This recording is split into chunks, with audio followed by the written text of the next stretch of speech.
TRX single leg squat jump. Réglage moyen, 2 poignées. On en met une dans chaque main.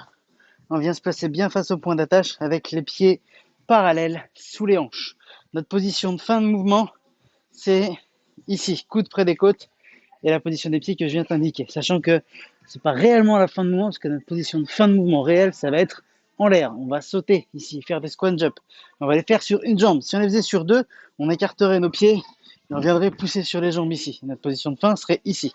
Là, on va les faire sur un. Donc, on resserre les pieds pour les aligner, pour les avoir bien parallèles. On vient libérer une jambe, celle de notre choix, peu importe, ça dépend de la jambe qu'on travaille. On vient s'accroupir complètement comme sur un pistol squat. La jambe tendue, elle est tendue, elle est complètement libre. Et on pousse sur la jambe pour sauter avec une légère assistance des bras. J'insiste sur le léger parce qu'on va avoir vraiment tendance à tirer.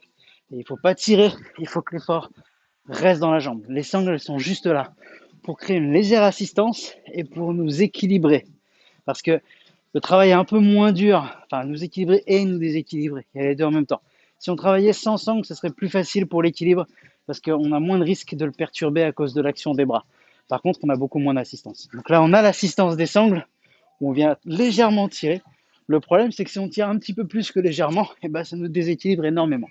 Donc, il faut vraiment veiller à ça, mettre le moins de traction possible avec les bras et le plus de poussée possible sur la jambe.